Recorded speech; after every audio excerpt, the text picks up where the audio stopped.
Many humans, specifically the smaller ones, exhibit an observable aversion to structured physical exertion.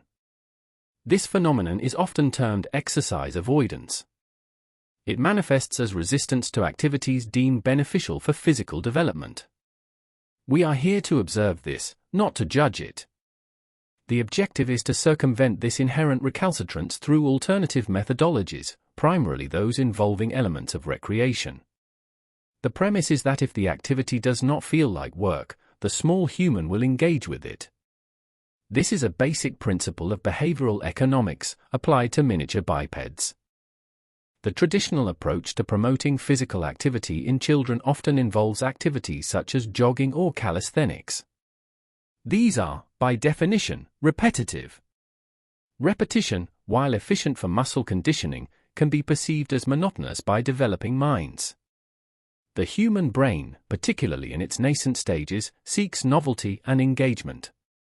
A series of push-ups, while effective for triceps and chest musculature, typically fails to provide this required stimulus.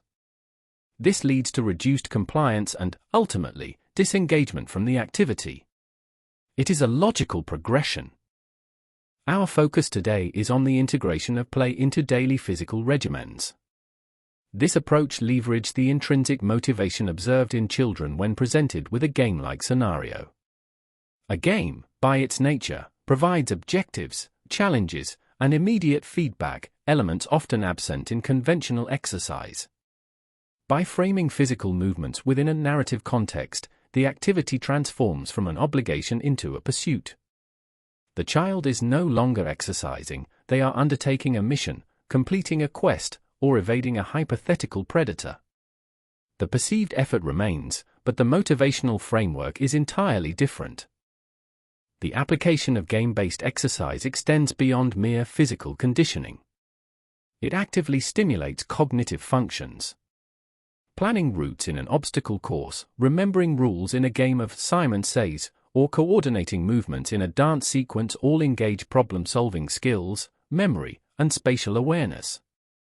This synergistic effect ensures that while the body is being developed, the brain is simultaneously undergoing beneficial stimulation. It is an efficient use of their developmental window. The human organism is designed for complex, integrated activity, not isolated muscular contractions. One highly effective method for integrating play and exercise is the construction of a do-it-yourself obstacle course. This does not require specialized equipment or a significant financial outlay. Common household items can be repurposed. The essence is to create a sequence of movements that require crawling, jumping, balancing, and navigating. Children are naturally inclined towards exploratory movement, and an obstacle course provides a structured outlet for this inclination. It is a highly scalable activity, adaptable to various indoor and outdoor environments. The objective is simply to traverse from point A to point B via an unconventional path. The raw materials for an effective obstacle course are readily available. Pillows can become mountains to climb or soft landing zones. Blankets draped over chairs create tunnels for crawling. Laundry baskets can be targets for throwing soft objects or barriers to step over. Cushions serve as stepping stones. The critical element is not the item itself, but its functional transformation within the game's narrative. A chair is not merely a chair, it is now a lava-free zone or a secret base. This imaginative recontextualization is paramount to engagement. The physical properties of the object are secondary to its perceived role. The construction phase itself can be part of the game. Involving the child in the setup fosters a sense of ownership and investment. They are not merely performing a task, they are architects of their own physical challenge. This engagement prior to the primary activity enhances participation rates. Begin with a simple path, adding complexities gradually. A basic course might involve crawling under a table, stepping over a line of toys, and then jumping onto a designated pillow. The sequence can be verbally narrated, emphasizing the adventurous aspect. This creates a low-stakes environment for physical experimentation. Once the course is established, introduce the challenge. Time trials can add a competitive element, or a narrative can be developed, such as escaping a mythical creature or delivering a vital message. The focus should remain on completion and effort, rather than perfection. Encourage different speeds and techniques. A child might choose to crawl like a snake or jump like a frog. This self-directed exploration of movement is highly beneficial. The primary objective is physical engagement, not the optimization of performance metrics. The data gathered would be anecdotal, concerning levels of perceived enjoyment. Another foundational method for integrating movement is the animal walk. This involves mimicking the locomotion of various animals. It is a full-body exercise that simultaneously engages imagination. Children inherently understand the concept of pretending. By adopting the posture and movement patterns of an animal, they engage multiple muscle groups in novel ways. This avoids the mechanical feel of traditional exercises and introduces an element of playful simulation. The perceived difficulty is diminished because the activity is framed as impersonation, not exertion. It is a highly versatile activity, requiring no equipment and minimal space.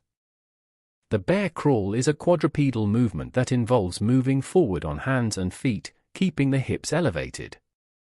This targets core strength, shoulder stability, and overall coordination.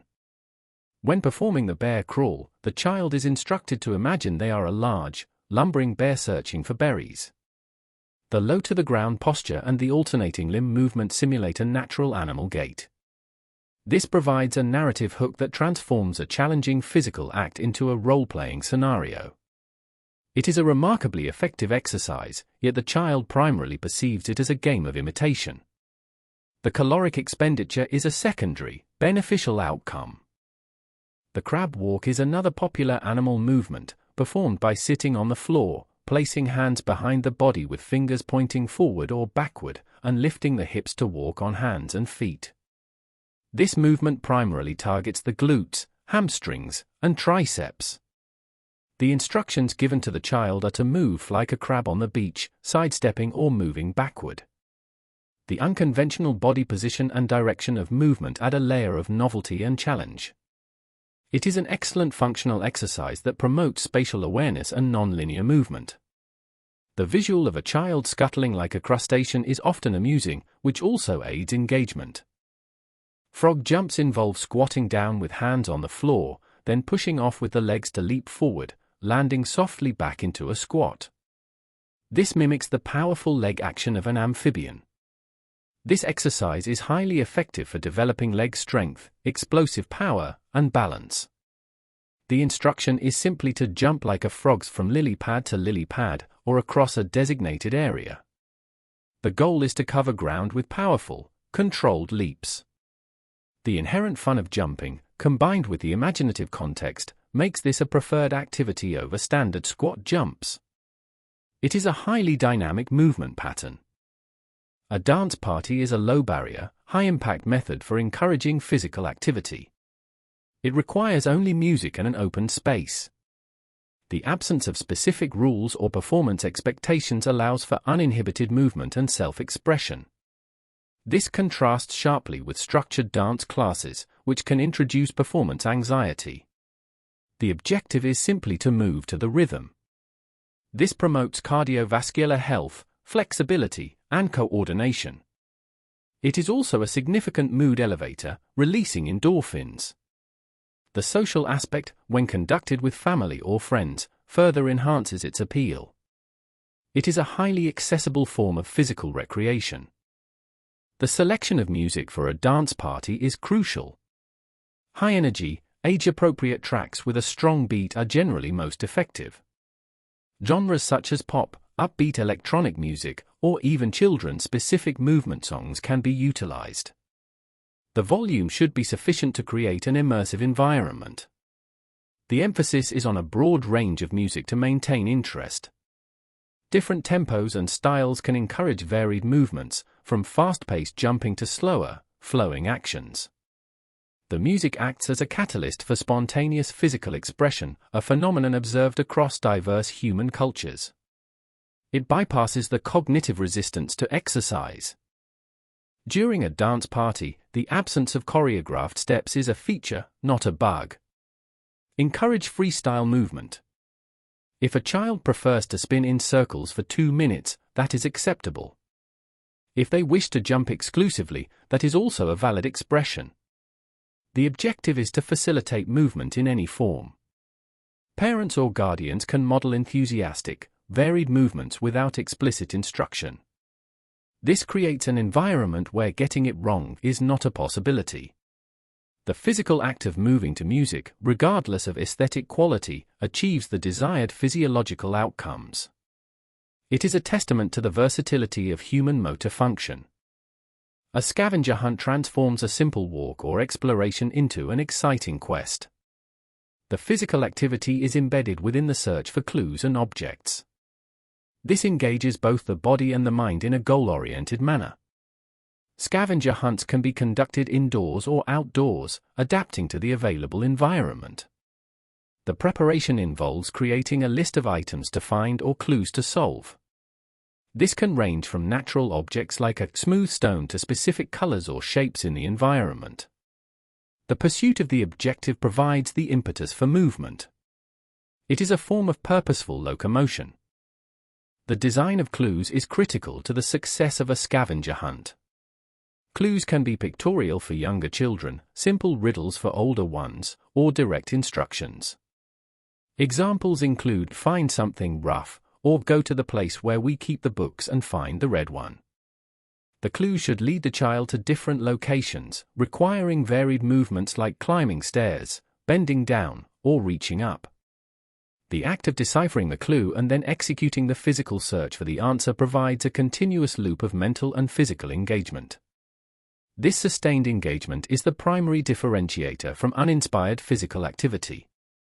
Upon successful completion of the scavenger hunt, a small, non-food-based reward can be provided. This reinforces the positive association with the activity. The real reward, however, is the satisfaction derived from the completion of the quest and the physical exertion. Documenting the findings, perhaps with photographs, can also serve as a positive reinforcement. The process of searching, moving, and achieving a goal is intrinsically motivating. The physical act of traversing the environment in search of hidden items elevates heart rate and engages major muscle groups without the child perceiving it as a chore. It is an optimized application of search behavior. Balloon volley is an incredibly simple yet highly effective indoor activity for promoting coordination, agility, and cardiovascular fitness.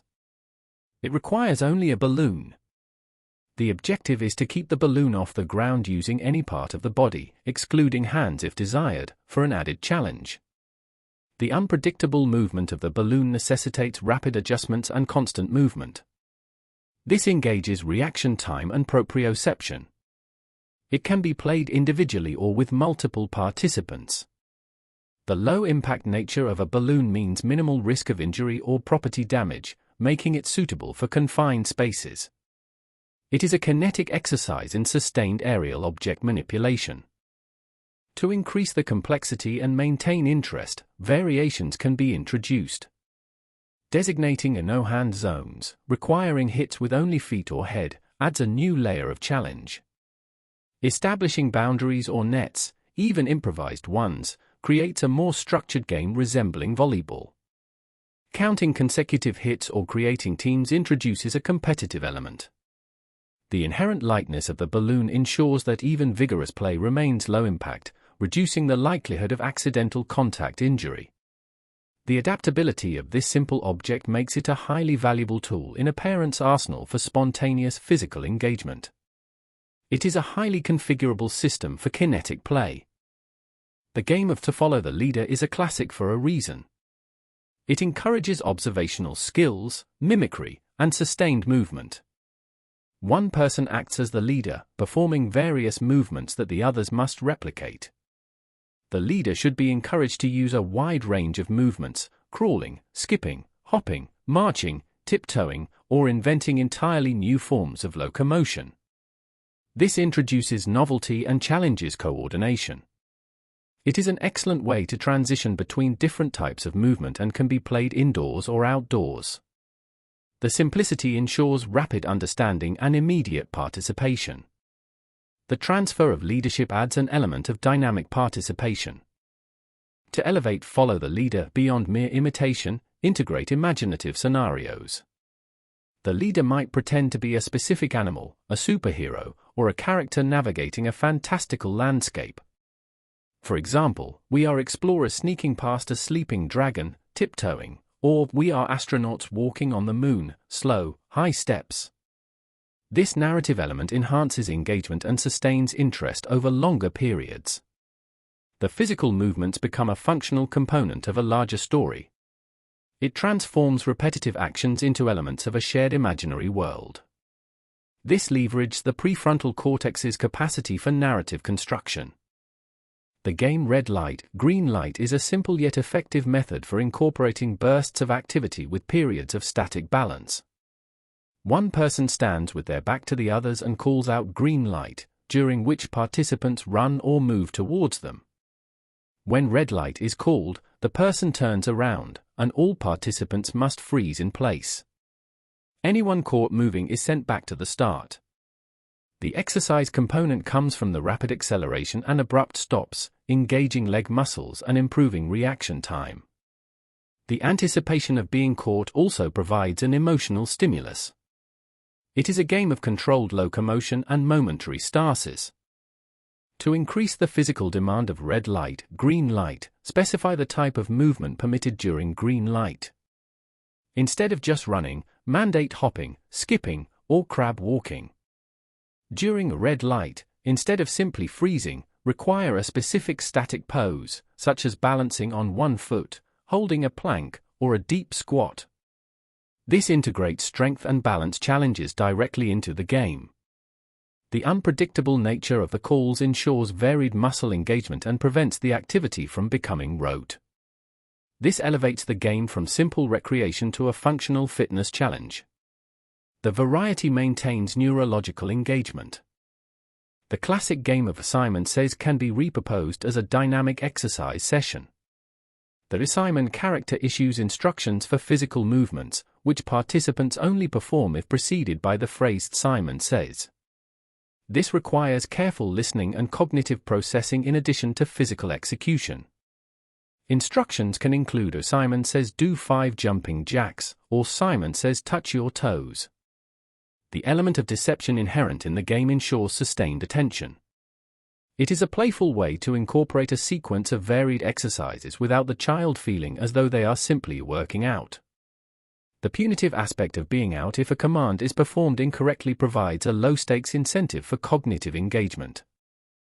To enhance the physical benefits, Simon Says can be tailored to focus on specific body parts or movement patterns.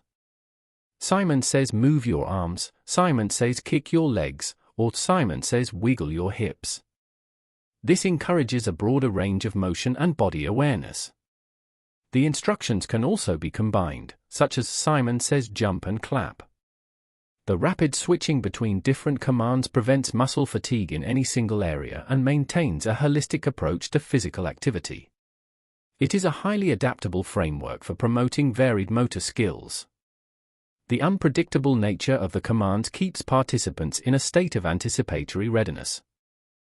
For a more calming yet still physically engaging option, Yoga Storytime offers a unique blend of movement, mindfulness, and narrative.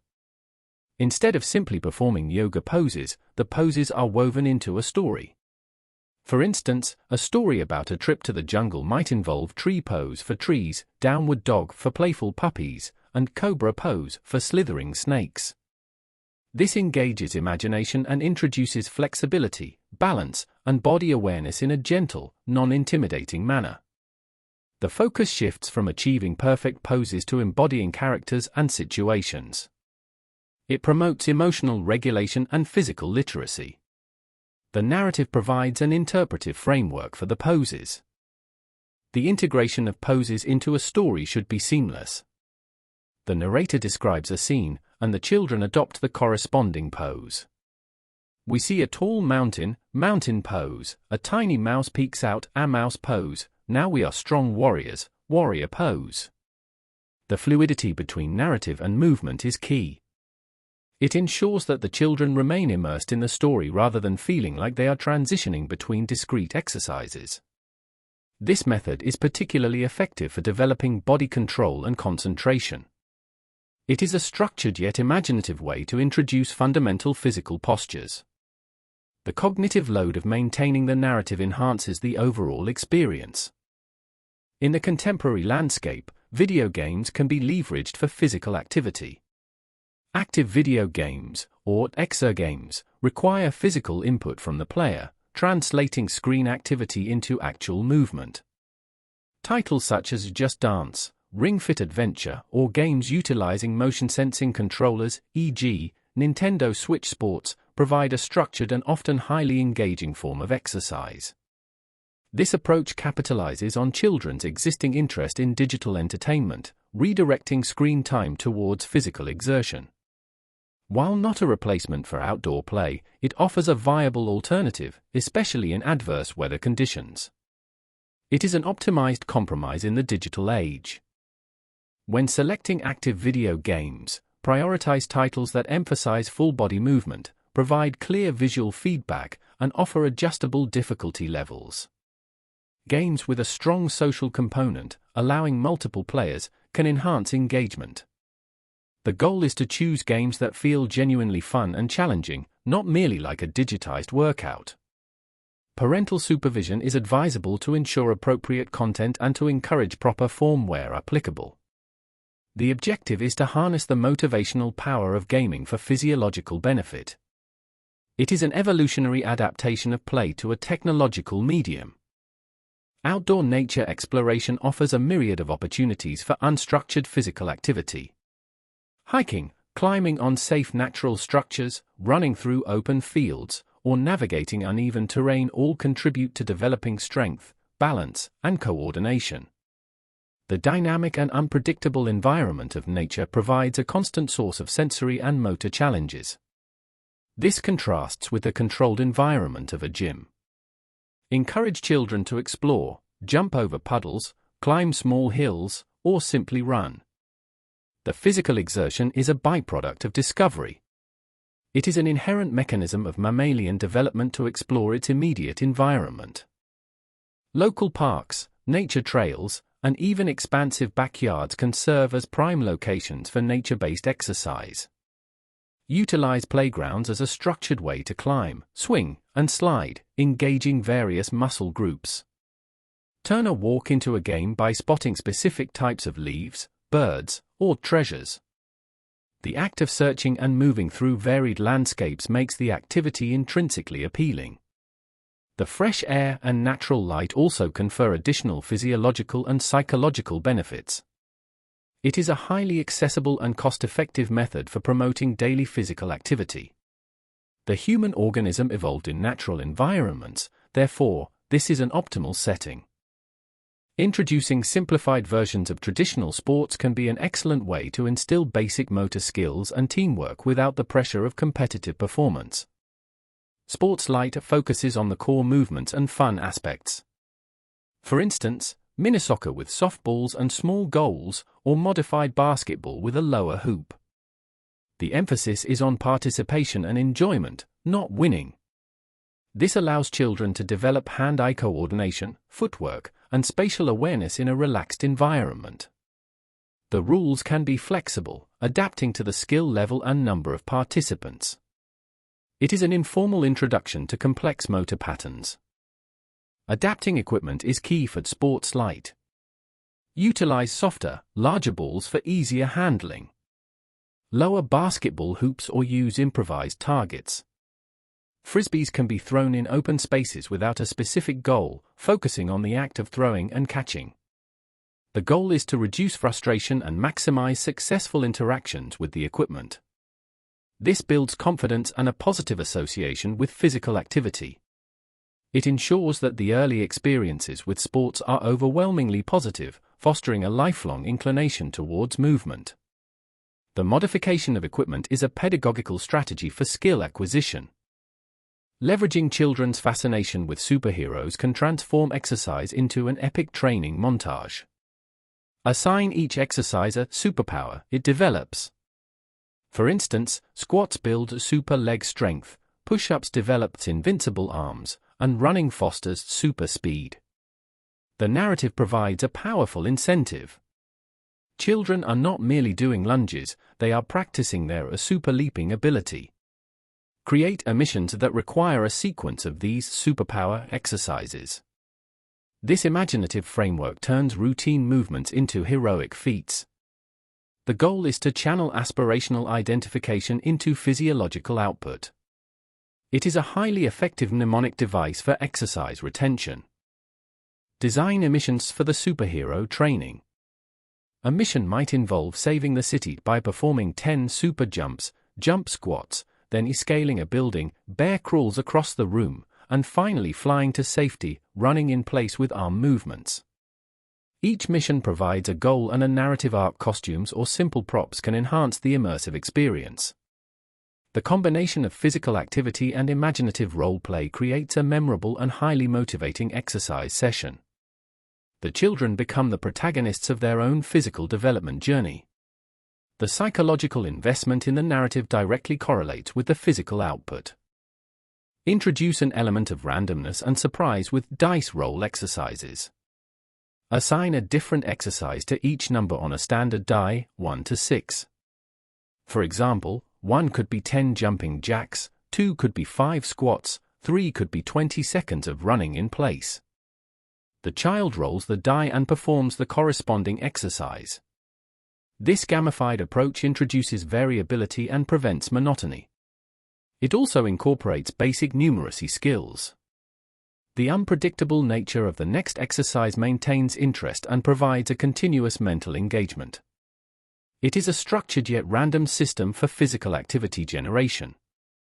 The simple act of rolling a die transforms a task into a game of chance. A standard deck of playing cards can also be used to generate varied workouts. Assign a specific exercise to each suit, e.g., hearts equals squats, spades equals push-ups, diamonds equals lunges, clubs equals jumping jacks. The number on the card dictates the repetitions. Face cards can have specific values, e.g., jack equals 11, queen equals 12, king equals 13, or unique exercises, e.g., joker equals 30-second dance party. This provides a structured yet randomized workout that can be easily scaled. It introduces both chance and a clear progression, making exercise feel like a game rather than a chore. The physical shuffling and drawing of cards adds to the tactile engagement. The primary objective is not to achieve peak athletic performance immediately, but to foster consistency. Daily engagement, even for short durations, 10 to 15 minutes, is more beneficial than infrequent, intense sessions. By integrating these games into the daily routine, they become an expected, enjoyable part of the day, much like mealtime or bedtime stories. Consistency builds habit, and habits, once established, require less conscious effort to maintain. This minimizes the psychological friction associated with initiation of exercise. It is a fundamental principle of behavioral psychology applied to the establishment of physical activity patterns. Parental or guardian involvement is a critical factor in the successful implementation of these game-based exercise strategies. Children often mirror the behavior of their caregivers. Participating in the games, even in a supervisory or supportive role, signals the importance and enjoyment of the activity. This modeling behavior is far more effective than mere verbal instruction. It also provides an opportunity for shared positive experiences, strengthening familial bonds. The adult's presence validates the activity as meaningful and desirable. This is a well-documented aspect of observational learning in human development. The energy output of the parent is directly proportional to the engagement of the child. It is paramount to maintain a no-pressure policy. The goal is to cultivate a positive association with physical activity, not to create performance anxiety or a sense of failure. If a child expresses disinterest in a particular game, pivot to another. The emphasis should always be on fun and engagement. Avoid criticism of performance or comparisons with other children. The intrinsic joy of movement is the ultimate metric of success. This approach fosters a growth mindset and resilience, which are beneficial far beyond the realm of physical fitness. It is a self-reinforcing system of positive feedback. The suggestions provided are merely a starting point. The true success lies in adapting these concepts to the individual child's preferences and developmental stage. Observe what sparks their interest, what narratives they respond to, and what types of movement they gravitate towards. Be prepared to innovate and invent new games. The environment, available resources, and the child's mood on any given day will dictate the optimal approach. Flexibility is a key attribute of a successful game-based exercise facilitator. It is a continuous process of observation, hypothesis, and adjustment. The capacity for innovation is a defining characteristic of our species. Success in this context is not measured by calories burned or repetitions completed, but by the child's willingness to participate and their expressed enjoyment. A child asking to play the frog jump game again or initiating a superhero training session is the clearest indicator of effective habit formation. These qualitative metrics supersede quantitative data in the early stages of behavioral conditioning. The long-term physiological benefits will naturally accrue from consistent, joyful engagement. This approach prioritizes sustained behavioral change over short-term performance benchmarks. The objective is enduring positive association. Instilling a love for physical activity in childhood is an investment in long-term health and well-being. By transforming exercise into an enjoyable, game-like experience, we equip children with a foundational understanding that movement is intrinsically rewarding. This early positive association can counteract sedentary tendencies later in life, contributing to a more active and healthier adulthood. The physiological and psychological dividends of this approach are substantial, extending across the entire lifespan. It is not merely about managing present energy levels, it is about engineering future health outcomes through carefully designed recreational interventions. This is an investment in human capital. In summary, the transition from exercise as chores to exercise as play is achieved through the strategic implementation of games. We have explored obstacle courses, animal walks, dance parties, scavenger hunts, balloon volley, follow the leader, red light, green light, Simon Says, yoga story time, active video games, nature exploration, sports light, superhero training, dice rolls, and card deck workouts. Each method provides a unique pathway to physical engagement, emphasizing fun, creativity, and intrinsic motivation. The objective is to make daily movement a desirable activity, not an obligation. This recontextualization is crucial for sustainable habits. Your mission, should you choose to accept it, is to transform the perception of physical activity for the young humans in your charge. Begin with small, manageable games. Observe their responses. Adapt as necessary. The potential for positive behavioral change is significant. Remember, the objective is joy in movement, not Olympic qualification. This concludes our briefing on the integration of recreational methodologies into pediatric physical conditioning. The results, as observed, are typically positive.